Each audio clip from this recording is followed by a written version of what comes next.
Ils ne veulent pas que vous sachiez cela, et peut-être que cette vidéo sera bientôt supprimée. Que se passe-t-il après la mort?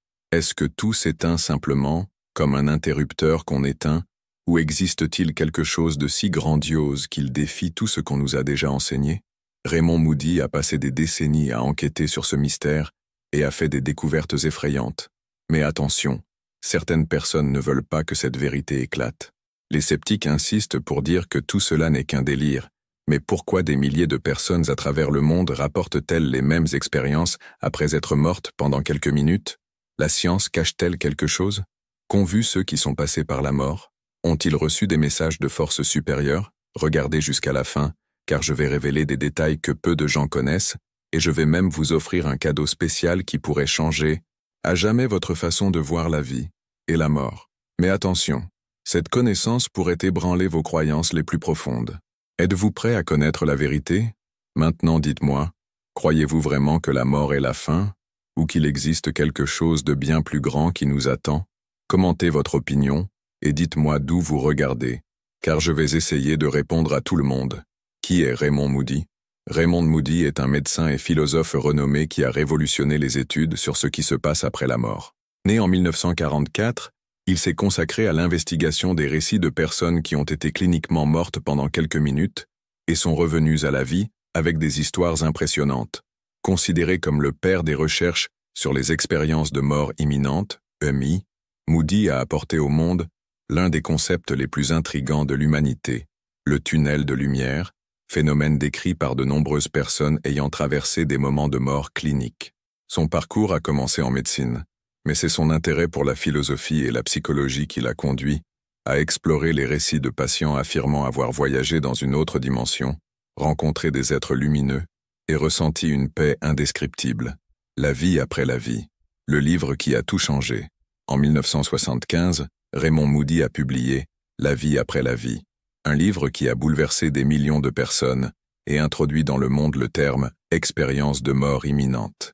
Basé sur plus de 150 récits, le livre a révélé un schéma commun dans les expériences de ceux qui sont revenus de la mort, sensation de paix profonde, sortie du corps et vision de soi-même de l'extérieur, passage par un tunnel de lumière, rencontre avec des êtres spirituels, revue de la vie en quelques secondes, retour au corps, avec une nouvelle vision de l'existence.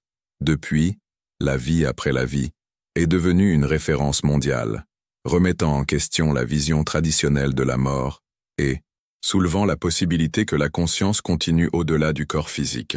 Les découvertes de Moody ont été si marquantes qu'elles ont inspiré des scientifiques, des médecins et des chercheurs à approfondir les études sur la vie après la mort. Beaucoup d'entre eux ont confirmé que ces récits ne sont pas des hallucinations, mais bien un phénomène réel qui se produit chez des personnes dans le monde entier, indépendamment de la culture ou des croyances. Maintenant, la grande question est, si des milliers de personnes ont vécu cela, la mort est-elle vraiment la fin? Ou sommes-nous sur le point de découvrir l'un des plus grands mystères de l'existence? Que sont les forces supérieures? Depuis les débuts de l'humanité, différentes cultures et religions parlent d'êtres de lumière, d'entités spirituelles et de forces supérieures qui guident notre existence. Mais qui ou que sont réellement ces forces? S'agirait-il d'anges, d'êtres interdimensionnels, ou simplement de manifestations de la conscience humaine elle-même dans un état élargi? La vision spirituelle. Dans diverses traditions spirituelles, on croit que les forces supérieures sont des entités bienveillantes qui guident et aident l'humanité. Certaines croyances décrivent ces êtres comme anges gardiens, protecteurs qui accompagnent chaque individu tout au long de sa vie, maîtres spirituels, guides qui transmettent des connaissances et des messages importants, êtres de lumière, entités pures qui aident au moment de la transition entre la vie et la mort. De nombreux récits d'expériences de mort imminente, EMI, incluent des rencontres avec ces présences lumineuses qui transmettent un amour inconditionnel et un profond sentiment de paix. La vision scientifique. Du point de vue des neurosciences, certains chercheurs tentent d'expliquer ces visions comme des phénomènes générés par le cerveau en état critique. Ils soutiennent que le manque d'oxygène et la libération de neurotransmetteurs peuvent provoquer des hallucinations et des sensations de transcendance. Cependant, il existe des témoignages intrigants qui défient cette explication. Des personnes aveugles de naissance, qui, après avoir vécu une EMI, ont décrit des détails de l'environnement autour d'elles. Des patients qui, pendant une mort clinique, ont rapporté des informations qu'ils ne pouvaient pas connaître, comme des conversations entre médecins dans une autre pièce. La sensation unanime de paix et d'amour absolu que ces personnes expérimentent, quelque chose qui ne peut être expliqué uniquement par des processus chimiques du cerveau. Message des êtres de lumière. De nombreuses personnes ayant vécu une EMI affirment avoir reçu des messages de ces êtres lumineux. Parmi les enseignements les plus courants, on trouve « La vie continue après la mort, et ce monde matériel n'est qu'une étape du voyage. L'amour et le pardon sont les forces les plus puissantes de l'univers. La vie a un but, et chaque expérience est un apprentissage. La peur de la mort est inutile, car ce qui vient ensuite est un état de plénitude et de compréhension. » Ces récits sont cohérents entre des personnes de différentes religions, cultures et origines, ce qui pousse beaucoup à croire que les forces supérieures existent réellement et essaient de nous envoyer un message. Mais sommes-nous prêts à entendre ce message? Le processus de transition de la mort. La mort est le plus grand mystère de l'humanité, mais et si elle n'était pas la fin, mais un passage? Que se passe-t-il réellement au moment de la mort? Raymond Moody a étudié des centaines de récits de personnes ayant vécu une mort clinique et étant revenues pour raconter ce qu'elles ont vu. Ces témoignages montrent des schémas récurrents qui semblent révéler un processus universel de transition vers une autre réalité.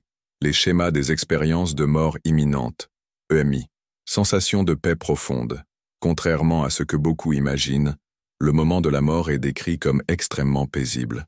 La majorité des personnes rapportent un état de sérénité absolue, sans douleur ni peur, sorti du corps. Beaucoup de personnes disent s'être vues d'en haut, observant leur propre corps et tout ce qui se passait autour. Elles décrivent des détails précis, comme des conversations entre médecins ou membres de la famille, souvent dans des lieux où elles n'auraient pas pu entendre quoi que ce soit. Le tunnel de lumière. C'est l'un des aspects les plus célèbres des EMI.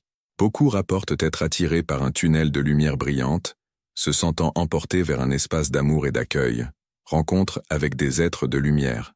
À ce stade, certaines personnes affirment rencontrer des entités spirituelles, qui peuvent être interprétées comme des anges, des guides, ou même des êtres chers déjà décédés. Ces êtres transmettent généralement des messages de réconfort et d'enseignement. Revue de la vie.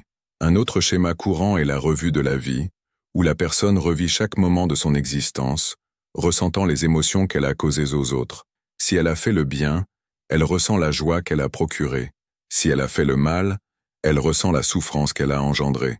Ce processus n'est pas un jugement, mais un apprentissage profond. La décision de revenir. Beaucoup rapportent qu'on leur a dit que ce n'était pas encore leur heure et qu'ils devaient retourner dans leur corps. D'autres décrivent avoir eu le choix d'avancer ou de revenir, souvent motivés par l'amour pour leurs proches. Que pouvons-nous apprendre de ces expériences? Les récits des EMI apportent des enseignements profonds sur la vie et la mort. La mort n'est pas la fin, mais une transition vers une autre réalité. Ce qui compte vraiment, ce ne sont pas les biens matériels, mais les sentiments et les actions que nous cultivons. L'amour et la compassion sont les forces les plus puissantes de l'existence. La vie est une opportunité d'apprentissage et d'évolution. Si ces récits sont vrais, qu'est-ce que cela signifie pour nous? Vivons-nous de la meilleure manière possible, en profitant de chaque jour comme d'un cadeau? Peut-être que la plus grande leçon que les forces supérieures veulent nous transmettre est simple. N'aie pas peur de la mort et peur de ne pas vivre pleinement. Le message des forces supérieures. Si la mort n'est pas la fin, que veulent que nous sachions les forces supérieures? Pourquoi tant de personnes ayant vécu des expériences de mort imminente, EMI, rapportent-elles les mêmes messages venant d'êtres de lumière? Raymond Moody a interviewé des milliers de personnes qui ont été cliniquement mortes et sont revenues avec une nouvelle compréhension de la vie et de la mort. Les récits, provenant de différentes cultures et croyances, présentent des schémas étonnamment similaires. Qu'ont en commun ces expériences? La vie a un but. Beaucoup de personnes ayant vécu une EMI affirment avoir compris que chaque expérience, aussi difficile soit-elle, fait partie d'un grand apprentissage. Rien n'arrive par hasard. Chaque rencontre, chaque défi, chaque choix façonne notre parcours spirituel. L'amour et le pardon sont essentiels. L'un des messages les plus récurrents est que l'amour est la force la plus puissante de l'univers. Il ne s'agit pas seulement d'aimer les autres, mais d'apprendre à pardonner, aussi bien aux autres qu'à soi-même. Le ressentiment et la culpabilité nous emprisonnent, tandis que le pardon nous libère. La peur de la mort ne devrait pas exister. Ceux qui ont vécu une EMI décrivent la mort comme une expérience de paix absolue, sans souffrance ni douleur. Beaucoup affirment que la peur de la mort nous empêche de vivre pleinement, car elle nous fait nous concentrer sur le matériel et l'éphémère, au lieu de chercher ce qui compte vraiment. Comment ce message peut-il transformer notre vie présente? Si nous savions avec certitude que la vie continue, vivrions-nous différemment? La réponse est oui. Nous rechercherions moins de biens matériels et plus d'expériences significatives. Nous passerions plus de temps avec ceux que nous aimons. Nous résoudrions les conflits au lieu de nourrir les ressentiments. Nous vivrions sans peur, sachant que chaque défi est une leçon pour la croissance de l'âme.